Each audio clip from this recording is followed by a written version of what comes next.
alaikum wa rahmatullah. Bismillah wa salatu wa salam ala rasulillah wa ala alihi wa sahbihi wa man wala. If you will excuse me, the podium's a bit too formal, I think, for this type of gathering. And as far as I noticed, it said 18 to 25. I know there's some people over 25 in this room, man. The other thing, on a lighter note, I'm going to begin on a light note.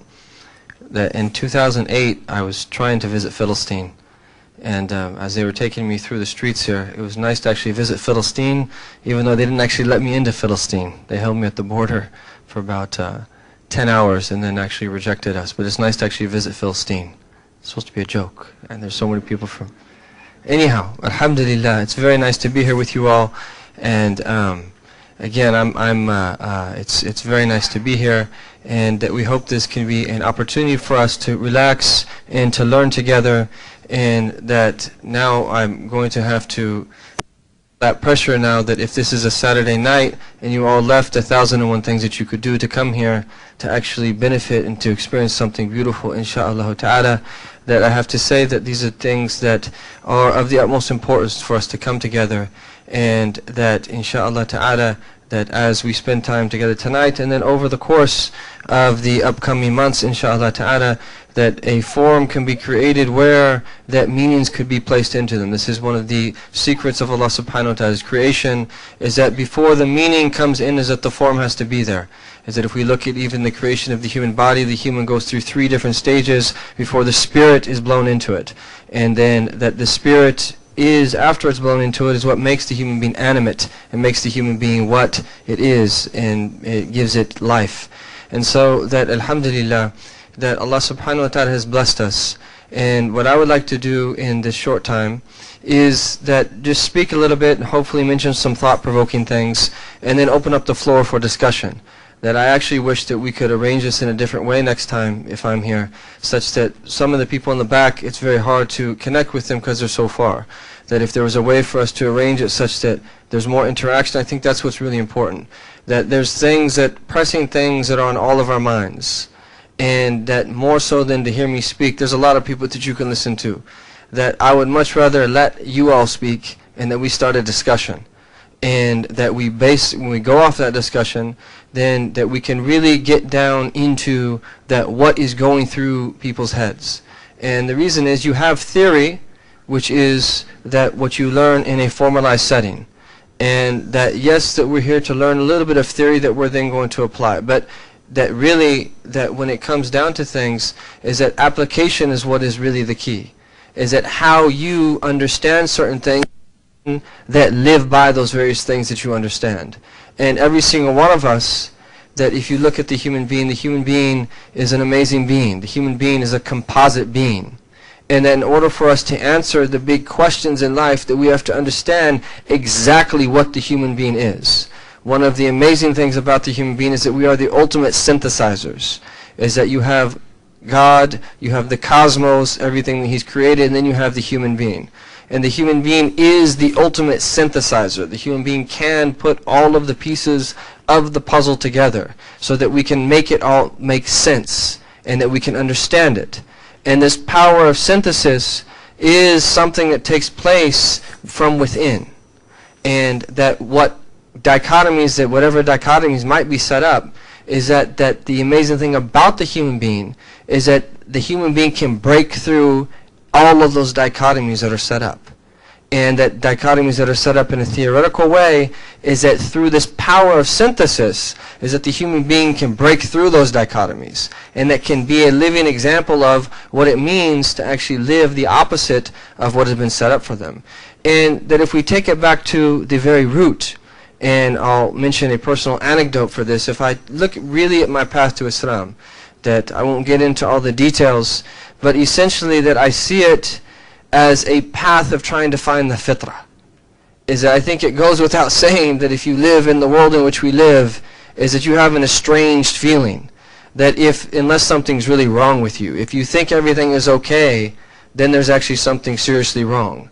And that if people aren't troubled by what is happening in the world, that in Muslim countries and outside of Muslim countries, that people aren't troubled by what is happening right here in the United States of America, and that even though you might go to the suburbs and see the white picket fences and think that everything's okay on a sunny day in Chicago in the spring, but in reality that if you get beneath the surface that you realize things aren't really okay, is that there are certain trends and tendencies of every time, but a particular time that we have to be aware of.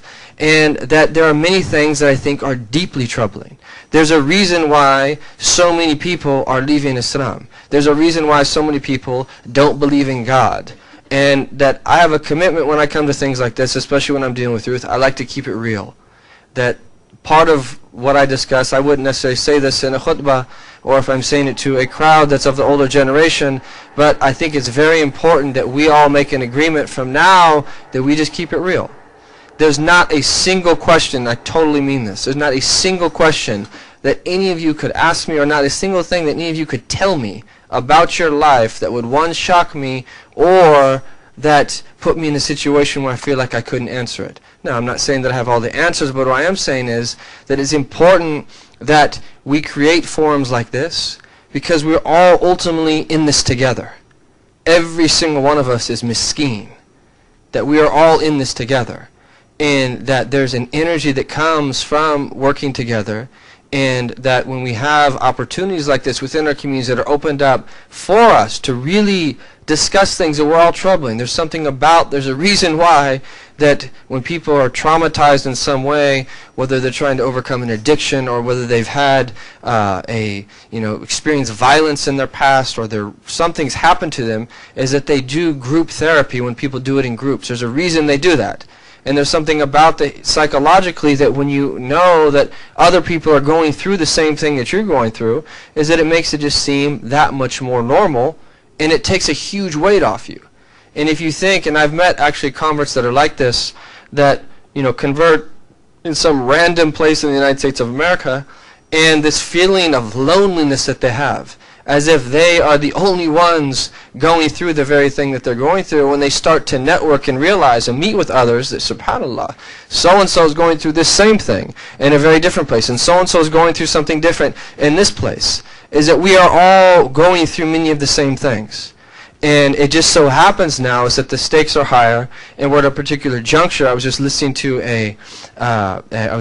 someone on the news recently, and that this person, that he actually marched with Martin Luther King Jr., and that he was asked that if he felt the situation that is brewing now in the United States of America and all of the Islamophobia and everything that goes along with that, did this resemble what he experienced when he was on the front lines with Martin Luther King, right, in the civil rights struggle that took place in the 60s. And he said that in some ways it did resemble it, but in other ways he said it's much more vehement, it's much worse now, and the hatred that is being brewed, he felt, is much worse now in many ways than even in the 60s when they were going through the civil rights struggles. He says because is that the fear that is being created, that he said that fear didn't exist at that level that in the 60s. That there wasn't that fear that white folks primarily had towards primarily black folks that then struggling for their rights. But now the heightened fear that we have in this, really, that has become an industry of fear, that is so many people are actually making millions of dollars off of it, that it is a whole different situation. But the point of all this is that we're all in this together, and that it's important that we be real, and that we really confront issues. And I know there's tendencies within our communities that to kind of push problems to the side and to not really deal with them. That has its place, maybe, in certain type of scenarios. But in this type of forum, that doesn't have a place. That if we can't speak about things that are crossing our mind here, then where are we going to be able to speak about it? And that this, again, there's something about the human being, is that we have a need to vent. All of us know when we're going through troubles, what do? We call a friend, we go out, we do something to just let down that load. Because we all have a capacity that if it's crossed, then something erupts. and that this is very important social aspect of this that is very much a part of the religious experience. And as a Muslim social critic oftentimes, because I think it's important, is that we look within our communities and we analyze them and we see what's working and we see what's not working, and that we look at bare bones realities of the situation that we're in. Well, let's just take a short look at that. That we're living in a country that the population of which is 300 million people, approximately. It's more than that now, but approximately 300 million people. And at very, very, very most, that Muslims are 10 million. Yani at the highest level, highest range of estimate, it's 10 million. And that in that regard, that the majority of Muslims, that the percentage of Muslims that are going to Eid, not even the ones that are coming to the masjid beyond Eid, are maybe 10%. So you have, let's say, 10 million. 10% of 10 million is 1 million. And then that of those that are even attending Eid, how many of that 1 million are even in? Obviously, 10 million is a an estimate on the variance. Probably the reality is probably about half that, and Allah knows best. That how many of them are actually attending Jummah regularly? Let alone those that are attending Jummah regularly, how many of them are actually that doing something regular beyond their weekly commitment to Jummah in their masjid? And so then, that if we've given that small percentage, is that what is that small percentage related to the 10% of the 90% of Muslims? And then what is that small percentage of that 10% of related to the overall 90%? Right? You're dealing with numbers that in reality, even though that in of themselves they might be large compared to some countries in other parts of the world, and our condition here in this large country in which we live, it's very different. That we're dealing with a very, very small number altogether. And if you look at the power of the United States, or my path to Islam, that's where I got on this tangent from, began with me with social consciousness. That it began coming aware of the situation, the time in which we live, and what is taking place around us. That this is very important, is that we cannot be people who just live and don't understand what is taking place around us. And that once you start to realize that there are certain tendencies in every time, and through knowledge and through learning, so you start to understand what those tendencies are and why people do what they do. That we are social beings. There's reasons why people do what they do, and in order to get out of the mold that is molding everyone else that is around you for that 10% of in relation to Muslims, or the greater 90% that is not even practicing, and then all of that together, the 3% in relation to the 97%, then in order to break through that mold, is that you have to know something. You have to be aware. And that we are sentient human beings. We have been given a mind, and we have the ability to think, and we have the ability to reflect, understand that there's such thing called a past and there's a thing called the future, and that we are different than everything else in Allah's creation because of that simple reason, is that we've been given the ability to think. And that when you become empowered through thought and you start to become aware of the tendencies of your time, is that then that you start to be able to position yourself accordingly. And that, for instance, that if you take your typical, and this is a critique of Americans, that if you take your typical American, most of them, actually a large percentage, won't even be able to name the neighboring states. But aside from that, and you ask them something about something that's taking place outside of the United States of America. You don't have to go far. Ask them something about Canada. Ask them something about Mexico. Before you needed a passport to go to Mexico or Canada, only 15% of Americans had passports, and only half of them have ever used it. And that if those that used it probably went to either Mexico or Canada, or maybe the Caribbean. But there is a striking ignorance about what is taking place in other parts of the world. That I spent about 7 years in Yemen, and I would come back, and when you hear people talk about, that you've been in the Middle East, people have this idea of the Middle East that you step off a plane and you're dodging bullets. They have this idea that it's just really dangerous.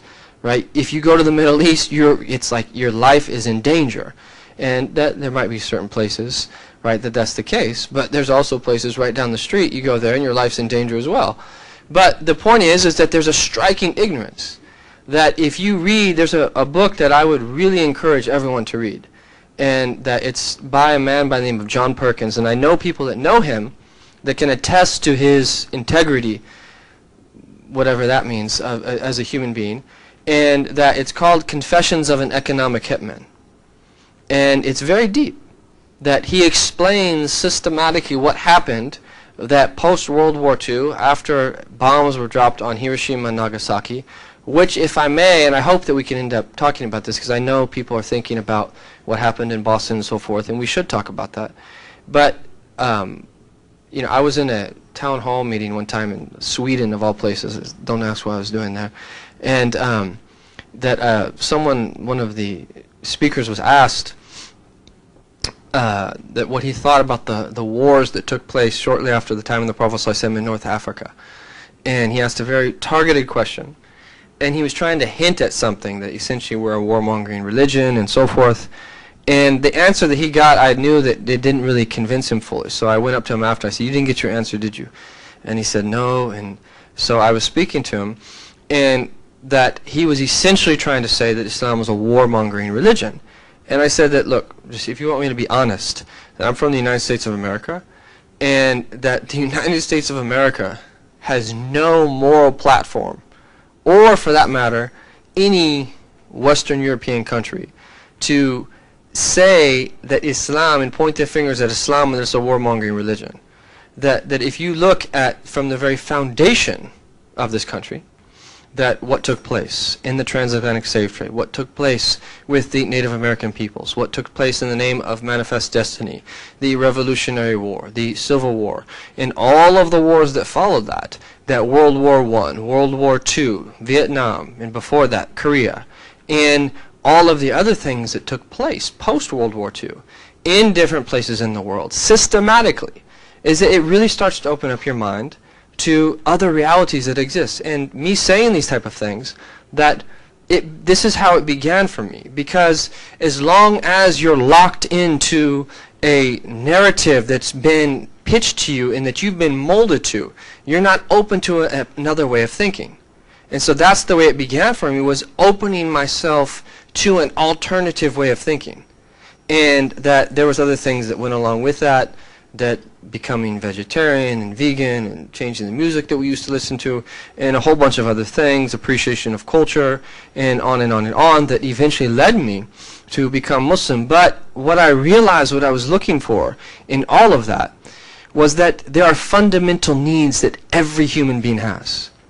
That there's fundamental needs that we have outwardly, just as there's fundamental needs that we have inwardly. And we have physical needs without which that we wouldn't be living. But we also have needs of a different nature. We have needs that correspond to the different levels of our own being. And one of the most important needs that we have as human beings are the needs that relate to what make us truly human, which is this internal reality that exists within us. The needs that speak to our heart and soul. That speak to our heart and soul. There's needs that are involved there. And this is why we believe is that there was a time where every soul, every spirit was standing before God. The day that's known as Alastu bi Rabbikum, that's mentioned in the book of Allah, in the Quran. And that this spirit, which makes us truly human, when it was lodged into the body of the human being, and that when we were then born and entered into this world, and as our Prophet confirmed, with these social influences on people, is that generally speaking people are products of their environment, and then the way they're raised, generally speaking, that determines how they think and who they are. And then after that, when they become of age, then it's between them and their Lord. And there's never been a sincere person from the time of Adam until now who's desired guidance or sought something, even not even knowing that they're seeking something, except that they've been guided to what they're seeking, or even greater than what they've been seeking. And that there's something about this, though, is that this internal reality of the human being that pertains to the soul is that the foundation of every single one of us, just as it's quoted to be a hadith, and that there's a scholarly debate about it being a hadith, that hubb al-watan min al-iman, that loving your homeland is from faith. There's a certain nostalgia that someone has for the place that they grew up. When we were coming here, and Ali and Zakaria were telling me, this is where I went to school, this is where I went to school. There's something about places that are familiar to you. And that's all outward. We're all familiar with certain places that we grew up, and generally speaking, people have good memories from places that they grew up. But the homeland of the spirit is different. The homeland of the spirit is common to all of us. And the homeland of the spirit is the divine presence. And as the spirit comes lodged into the human body, and then we go through these various stages, and we have these different experiences, and we're raised in the way that we are, is that there exists a perpetual yearning for that spirit, for its homeland, which is the divine presence, the presence of God. That is embedded in every single human being. And that this is at the very root of what we understand to be in Islamic psychology, is that desire or discomfort that the spirit is going through when it is displaced, that you have nowadays literally, millions of people that are spiritual refugees, that they are not in their homeland and they've been displaced. And that even if someone, may Allah protect us and protect all Muslims and non-Muslims alike who are refugees, and that it's a worse state to be in, though. If someone is a physical refugee and their heart's in a good state, that's actually a better state than to be in than to be a spiritual refugee, where you think that you have everything and in fact that you're displaced, because there's a discomfort deep within you. And that discomfort at the most fundamental level of the human being is that then there's successive layers after that then they're not truly solved until you solved what's at the deepest level. There's successive layers there that pertain to the mind and the psyche. There's successive layers after that as well that pertain to social aspects of the human being. There's successive layers after that as well that pertain to physical aspects of the human being. And the human being is something that is truly ajib. We are amazing creatures.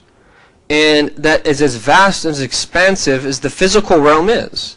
And everything that we know, and possibly living in an expanding universe, in these unimaginable distances from here to the nearest star, let alone the edge of the galaxy, let alone the billions of other galaxies and potentially billions of other universes in which we live, all of which is in the alam al-shahada. All of that is in the seen realm. And then beyond that, though, that the psyche is more expansive than that physical realm. And then the realm of the spirit, the celestial realm, is even more expansive than the psyche. You are dealing with things that are, in a sense, incomprehensible to the human being. And anyone who studies the brain will tell you what we know about the brain compared to what we don't know about the brain is just a very tiny percentage. We are incredible human beings, that we have a capacity that is God-given and very amazing. But at the fundamental level, we all have needs as well. And that this is actually a good sign that if someone feels a sense of discomfort, is that you're supposed to feel that way. Because if you feel like things are fine and normal when things are abnormal, that's a sign of illness, that you're actually sick. And that it's recognizing, though, that when you see people doing various things that they do, whatever it might be, is that the root cause of all of that is the spiritual discomfort at the deepest level of our being. If there would be a way to trace somehow and do a scan why this person did what he did, that is one of the most amazing things, because that's what's going to happen on Yawm al-Qiyamah. We don't know that in the world. But on Day of Judgment, that people that did certain things, it's going to get down and trace it right before everyone, why did they do that very thing. And that you'll find certain people that do certain things is that you think that they did it because of A, B, and C, but at a deep level of their being, that there was something else going on there. And a lot of it has to do with this discomfort. And that this is what the whole purpose that Allah Ta'ala sent prophets. The whole purpose of religion, the whole purpose of law, the whole purpose of character, the whole purpose of reading the Quran and learning the Sunnah of our Prophet ﷺ, coming to the mosque, having friends for the sake of Allah Ta'ala, the whole purpose of all of that is to uncover the most beautiful capacity that exists within you, which relates to your spirit. That's the whole purpose of religion. That is the whole purpose of everything, is that you have within you a capacity that when it's unleashed, it's the most powerful thing of all. That we live in a day and age where people are obsessed. They dig literally miles deep within the earth in order to extract from the earth its riches. But when was the last time that we actually sat and dug within our own selves? And this is very real. That many of us, if we would sit down and be alone for 5 minutes, we actually might go crazy. That we are not in tune with ourselves. And because there's a lot going on there. But this is exactly why we need to speak about these things, to remind ourselves, because that this is exactly what the prophets did with their teachings, is that they reminded human beings of their true nature. This is why Allah Ta'ala says in the Quran, وَإِنَّهُ لَذِكْرٌ لَكَ وَلِقَوْمِكَ. Indeed, this is a reminder for you and your people. One of the meanings of the Quran as a dhikr, it is the reminder, is that it reminds us of this covenant that we all took with our Lord, of being in the divine presence. It reminds us of what is truly important here, what's in our life. It reminds us of where we're going. But it's only till we take all of this into perspective that we're going to have a true, sustainable, that long-term, that solution to the various problems. And this has to be a part of our discourse. Because if it's not, if we only scratch on the surface and we provide funding here, or we build this institution there, and we don't really hit it on the head, is that we're never going to have a true long-term solution. This affair is ultimately about you and I, and that what is you and who is I, that we are ultimately human beings, that Allah Ta'ala has given a heart, and that heart is what makes us truly human. And to the extent that we unleash the capacity of our heart will be to the extent that we live a fulfilled existence here in this world. And that then everything that we have to do to understand how are these various things in our society trying to shape us, as opposed to us being shaped in a way that is pleasing to Allah subhanahu wa ta'ala, that then we have to learn how to navigate all of that. And that this is a long process, but this is the whole purpose. And that unfortunately what makes this all difficult, and I'll end on this note, and I want to open it up for discussion, is that one of my teachers said, and I think this is one of the most profound things I've ever heard one of my teachers say, is he said, in the end of time, true religiosity will become more and more difficult. Meaning, the closer and closer you get to the end of time, that as time progresses, the harder and harder it becomes to become truly religious. And the reason is because we live in a time where the majority of people in the globalized world, globalization did not have to happen the way that it actually happened. That it happened in a very specific way, and it's tied to an economic system. That it didn't have to happen that way. There's multiple ways, and you can read this even critiques that people have of globalization, and then there even could have been a way that it happened.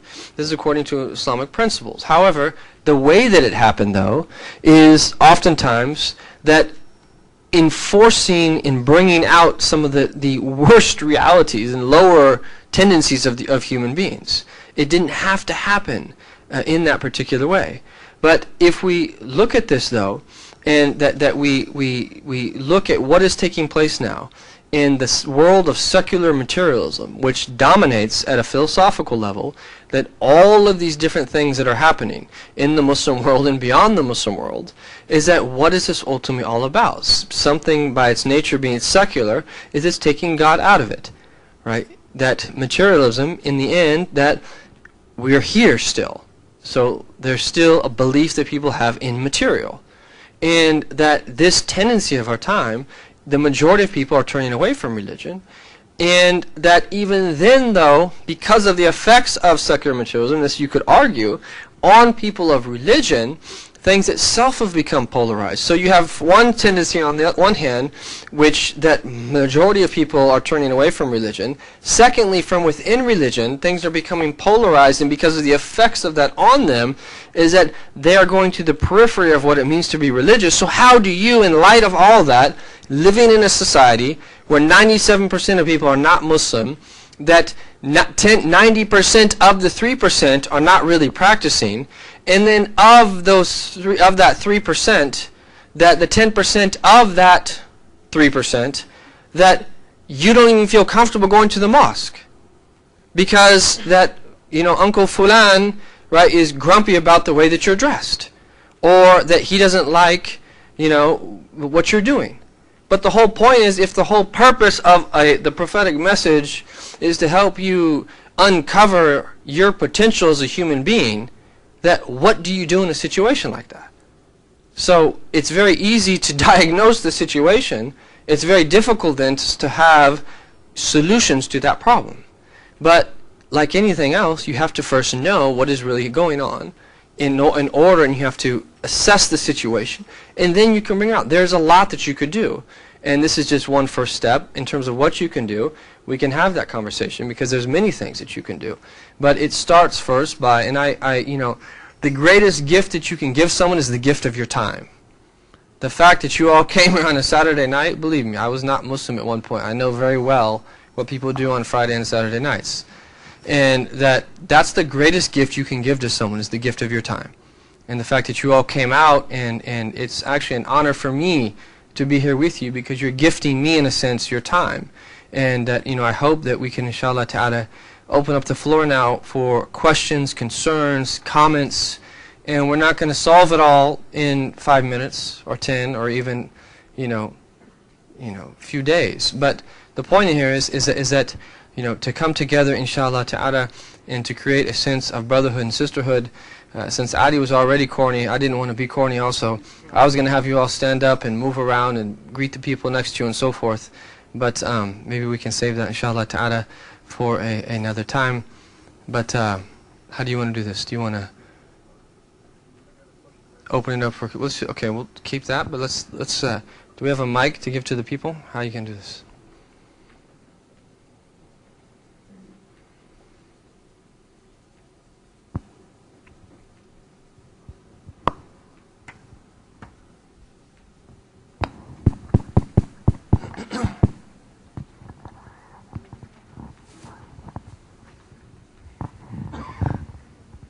Barakallah fi for that. I really appreciate everything you had to say. I just wanted to note that this idea of turning your attention internally, it's actually very scary for a lot of people, because they feel like if they turn their attention internally, there's going to be a big hot mess, and it'll be overwhelming for them, or that they'll find something that's scary for them. So how can you address that? Yeah, absolutely, and that's the thing, is it really is, and that. This is why that there's a hadith of the Prophet ﷺ, although in his weakest, where he said, "Fikratu sa'a khayrun," in one riwayah, min sittina sana min al-ibadah. That reflecting for one sa'a here, it's come in modern Arabic to mean hour, like we have hour, but it means that reflecting for a period of time that is better than 60 or 70 years of worship. And meaning that the reason it's so great is because of what happens when you actually spend the time to do that. And it is something at first that is scary. And that the nature of scary things, though, is that you have to, little by little, tackle even some of your worst fears. And so that obviously to expect someone to sit down for an extended period of time at first, right, might be a bit too difficult. But there are a number of objects of reflection, because that when you talk about reflection, that, I'm not saying that it's necessarily haram to do,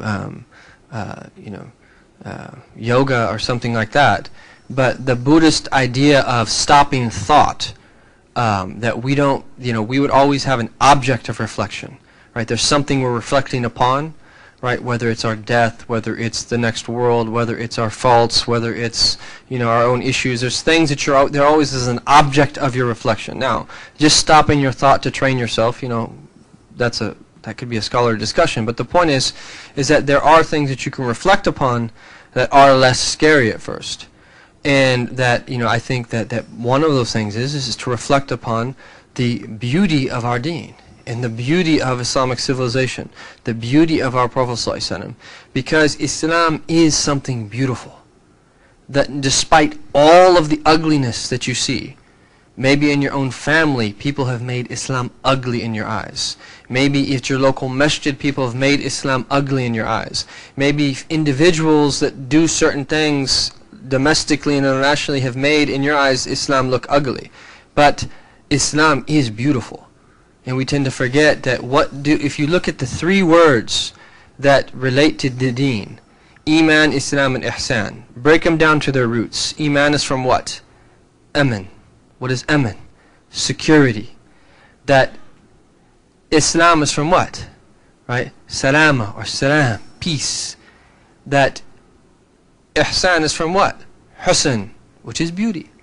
That you have the three root words of the three basic realities of our deen: security, peace, and beauty. And so if you have in any time, in any individual or any community or in any manifestation doesn't fit those three, that you will have the maturity then at that point to separate in your mind cognitively that this is Islam and that's something else. But that's a process of doing that. So I would say a direct answer to your question is that you should start with reflecting upon things that at first are easier, and then slowly that you take on some of the realities of yourself. And if I may at this point, this is a long answer to your question, is that coming to tune with reality is the single most difficult thing of all of the human being. That one of the great fitnas of our time in the globalized world in which we live is that we are more aware of the realities of others. Right? Meaning, just imagine before the age of Twitter and Facebook, you can't imagine that world would actually exist. Or a world of cell phones, you can't imagine that world would actually exist. That imagine that it wasn't that long ago that people didn't have lights, seriously. That imagine being in the same setting where there's no microphone, where there's lanterns on the wall. Right? Seriously, it wasn't really that long ago. And that, for much of human history, they weren't, the only way that you could know what was happening in the next village over was for you to go visit, someone from that village come visit, or someone writes a letter. Right? That's the only way they weren't aware of other people's realities like we are now. And that there's something about the human being, and this is one of the quintessential fitnas at the end of time, is that the more you're exposed to reality, the more that you have to have a corresponding level of iman to be able to deal with that reality. So that if you're exposed to too much reality and you don't have the proper level of iman to deal with that, it could be overwhelming for you. And so that meaning that again, you can understand that that's a fitna, but then you have to deal with that. And so that coming to tune with yourself is a process that you do over a period of time. But it's good, though, to begin with reflection exercises and so forth, that slowly, as you come to do that, and then even even with groups, and then that over time that it becomes easier and easier.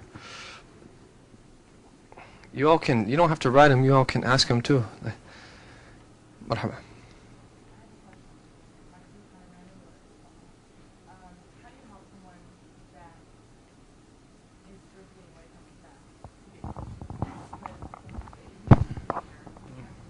Could someone give her the mic? Pause. No, so she's saying, how can we help someone that's drifting away from Islam? I mean, yeah, because sometimes when at this age you try to bring them closer, they just kind of block you out and, go the other way. Aywa. So this is something that, I think that we really have to think seriously about. Is that this is my opinion on this issue, and that increasingly I think that the people that I know, also this is the way that they see things. This might not be the way that most communities see it. So I'm just setting myself up to not get invited back next month. But I think personally that people are having a difficult time, obviously.